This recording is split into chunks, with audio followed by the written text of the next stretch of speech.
Ça y est, c'est la fin d'année 2024, une année qui a été riche en projets, qui a été riche en émotions, qui a été riche en rencontres.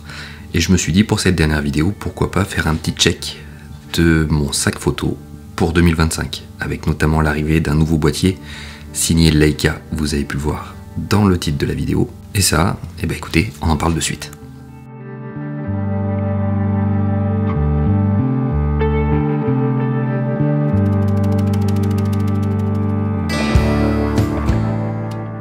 Salut à tous, j'espère que vous allez bien, ravi de vous retrouver donc pour cette dernière vidéo de l'année, et ça sera en quelque sorte une petite vidéo récap de mon sac photo. Alors ce que je vous propose dans un premier temps, c'est de refaire un petit tour des boîtiers qui seront toujours dans mon sac photo en 2025.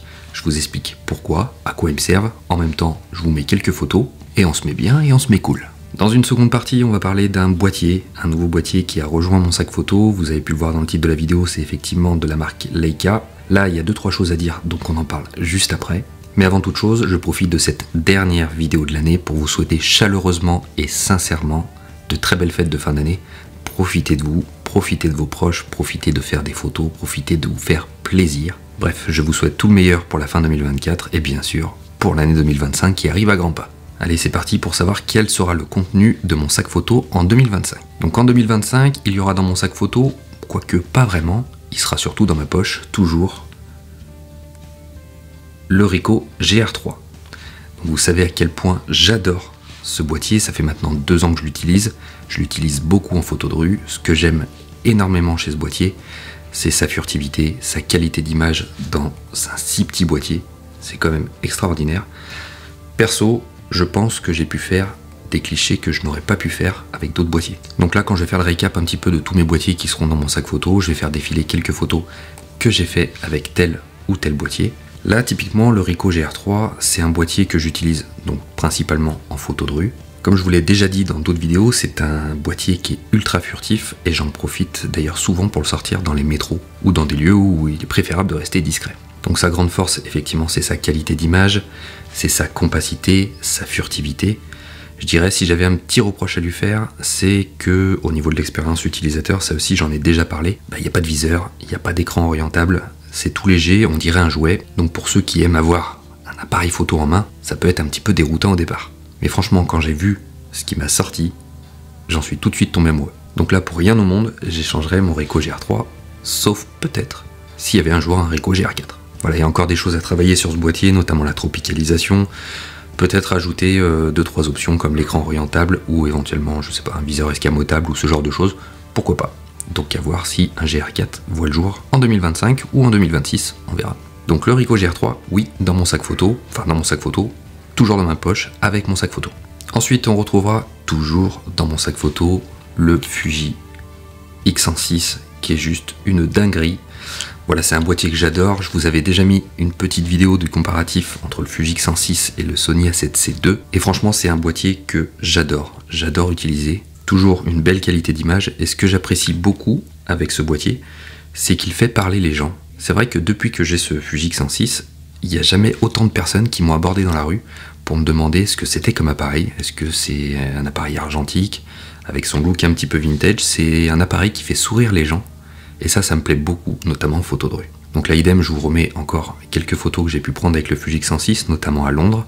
C'est un appareil que j'utilise beaucoup pour faire les initiations à la photo de rue, que ce soit à Lyon ou à Londres notamment.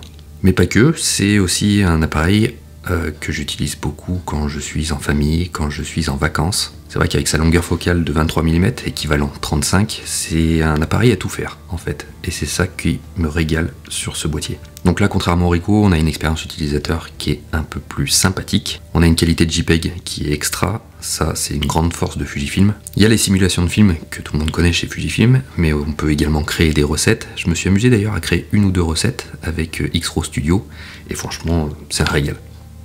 C'est un amour de boîtier. Donc 2025, évidemment, qui continuera à faire partie de mon sac photo. Ensuite, on va parler d'un autre boîtier, c'est celui qui est en train de me filmer actuellement, c'est le Sony A7C II. Donc là, lui, je l'aime beaucoup, il est efficace. Au niveau spec, c'est certainement celui qui est le plus complet de mes boîtiers. Et pour moi, il est indispensable, notamment avec les objectifs interchangeables, parce que j'en ai besoin pour mes shootings, des shootings de portraits, des shootings de concerts. Donc là, professionnellement parlant, j'en ai besoin. Et j'en ai besoin aussi pour vous faire ces petites vidéos. Donc, quels objectifs accompagnent ce Sony A7C II dans mon sac photo? Donc, il y a le Sigma de la gamme Art, le 24-70 f2.8 qui est en train de me filmer actuellement. C'est un objectif que j'adore. Il est piqué à souhait, c'est un régal à utiliser. Donc moi je l'utilise aussi en vidéo, notamment pour faire ces vidéos YouTube, mais je l'utilise également en concert, en shooting.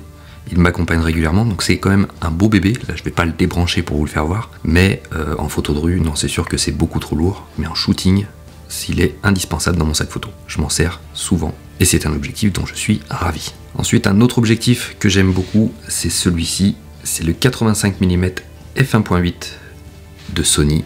Donc là, c'est exclusivement un objectif pour faire des portraits, mais je l'ai utilisé également en photographie de rue. Donc voilà, là c'est un objectif aussi que j'adore et qui m'accompagne tout le temps lorsque je pars en shooting. Donc le 85 mm f1.8 Sony m'accompagne aussi dans mon sac photo. Un autre objectif que j'aime beaucoup, le Tamron, le 70-180 f2.8, qui vient finalement compléter le 24-70 de Sigma. Lui aussi, je m'en sers principalement pour faire du portrait et du shooting de concert. Donc bien trop gros à utiliser en photographie de rue. D'ailleurs j'avais fait une vidéo, je vous la remets là, comme quoi j'avais un petit peu échoué à faire de la photo de rue avec ça. C'est beaucoup trop gros pour moi. Par contre, niveau qualitatif, très très cool en shooting. Et je précise que c'est la version 1 que j'ai. Depuis, il y a eu la deuxième version qui est sortie. Donc c'est peut-être pas l'objectif que je me sers le plus souvent. Par contre, quand j'en ai besoin, notamment en concert, je vous remets 2-3 photos. Là, franchement, c'est très cool. Donc le Tamron, il est dans mon sac. Et le dernier objectif que j'ai sur Sony, c'est le 20 mm f1.8. Donc là, j'ai fait de nombreuses éloges sur cet objectif. Vous savez à quel point je l'adore. Je l'utilise vraiment pour son aspect créatif. En photo de rue, je me régale avec. En contre-plongée, c'est génial. Il est très qualitatif, il est très piqué. C'est vraiment un objectif que j'adore. Donc oui, il restera avec moi en 2025. Au départ, j'étais pas très grand angle, et quand je l'ai essayé, je me suis amusé avec, et en fait, je savais pas à quel point j'aurais aimé faire de la street photo au 20 mm. Donc là, c'est pareil, sur ma chaîne, vous trouverez pas mal de vidéos avec ce 20 mm f1.8. Allez, avant de passer à mon dernier achat, parce qu'on va avoir 2-3 choses à dire, on va faire une petite mention spéciale sur deux appareils qui m'accompagnent. Là, c'est plutôt pour le fun et pour le plaisir. Là, le petit Instax Mini Evo, pour faire des petits Polaroid. J'ai fait une vidéo récemment aussi. Ça c'est chouette, c'est vraiment pour le côté instantané, en famille. J'ai toujours aimé les Polaroid, donc bien sûr, il reste avec moi en 2025. Et là encore, pour le plaisir, vous savez que j'aime aussi de temps en temps tirer une ou deux péloches. Alors je ne développe pas, malheureusement par manque de temps, pas par manque d'intérêt. Mais du coup, je me suis aussi amusé avec le Pentax 17, qui est franchement un régal. Donc j'en ai pas forcément parlé sur cette chaîne, je fais pas non plus vraiment de POV à l'argentique. Dites-moi d'ailleurs si ça vous intéresse un jour d'en voir. Mais franchement, c'est très très cool. On parle souvent du prix du Pentax 17. Effectivement, c'est un prix élevé. C'est un appareil qui est neuf. Il y a des pièces de rechange, il y a une garantie. C'est peut-être effectivement un peu cher pour ce que c'est. Mais bon, voilà. Là, c'est un choix plutôt passion, partir léger avec le Pentax 17 et se faire une petite péloche de temps en temps. Ça, c'est très cool. Là encore, j'en profite du coup pour vous mettre quelques clichés que j'ai pu prendre avec le Pentax 17 et avec une pellicule. C'était la Rolei Retro 400S et franchement, je me suis régalé avec sur Lyon. Voilà, je vous mets quelques photos comme ça. Et ce qui était génial, c'était de pouvoir faire 72 photos sur une seule pellicule, autant dire que j'y ai passé toute la journée. Donc non, franchement, c'est un chouette boîtier pour ceux qui veulent se mettre à l'argentique en 2025. Après, je suis pas un pro de l'argentique, hein, et je pense que certains auront raison en disant que d'occasion, il y a certainement des modèles d'appareils photo argentiques qui sont bien meilleurs. Bien meilleurs, ça on va en reparler tout à l'heure. La notion de bien meilleur. Mais oui, effectivement, vous arriverez certainement à trouver des boîtiers et des objectifs un peu plus qualitatifs sur le monde de l'occasion. Bref, on n'est pas là pour parler d'argentique, on parle du sac photo. Donc là, j'ai fait le tour des boîtiers qui seront dans mon sac en 2025. Et c'est là qu'on va parler de ma dernière acquisition, qui est effectivement un boîtier Leica. Et il s'agit du Leica Q3 43.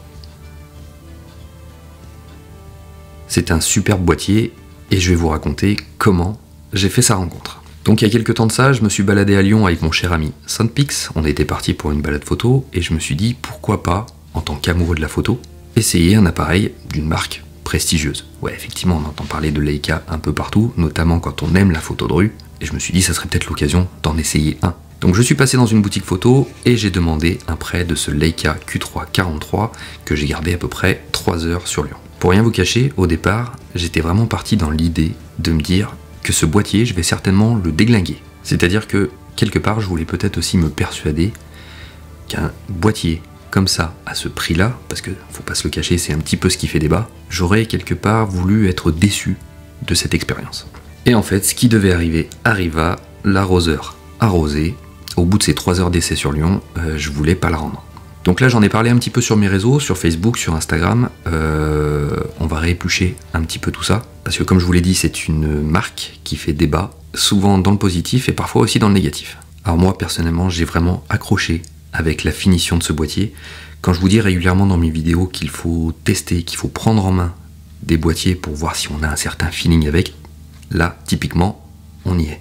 Et je pensais pas avoir de feeling avec ce boîtier. En plus, vous savez à quel point je suis pas sectaire au niveau des marques.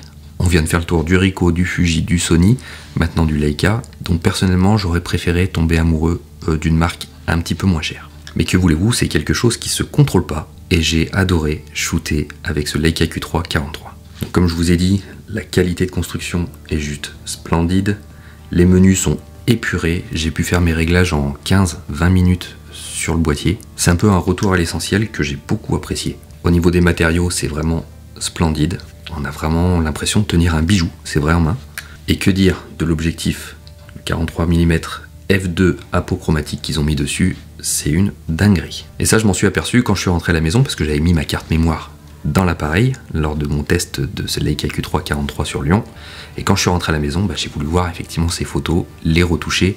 J'ai adoré retoucher les DNG de ce Leica, c'est juste magnifique. Alors, là encore, je vous fais passer quelques photos, c'était vraiment mes tout premiers tests de ce Leica Q3 43 à Lyon. Et franchement, c'était un régal d'utilisation. Donc un vrai feeling, l'expérience utilisateur est géniale. Bon, je vous avoue qu'au départ, j'avais un petit peu peur de le faire tomber. D'une part parce que ça a un certain prix, et en plus, il n'était pas à moi, il était en prêt.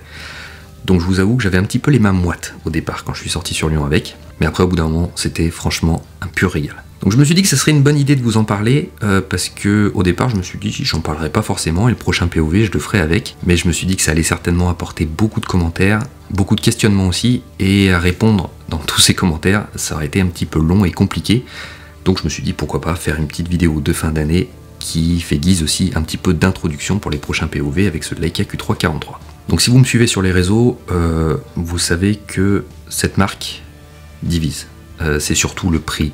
Généralement qui fait débat, on va pas se le cacher. On va avoir ceux qui vont trouver ça aberrant, et il y a ceux qui vont ne jurer que par Leica. D'ailleurs je vous invite à aller voir la chaîne de Roman Fox, c'est quelqu'un qui fait de la street photo, qui est en Angleterre, qui utilise Fujifilm, et là je viens de voir qu'il vient également de craquer sur le Q3 43. Et il en parle très bien, effectivement, il parle aussi de ceux qui aiment ce genre de boîtier, ceux qui le détestent aussi. Bah, je vous laisse aller découvrir sa chaîne, c'est très cool, et en plus il fait de chouettes photos, j'aime beaucoup ce qu'il fait. Je vais en profiter du coup pour faire un petit point sur ce Leica. Pour ceux qui seraient tentés de penser que j'ai une cuillère dorée dans la bouche, vous faites erreur.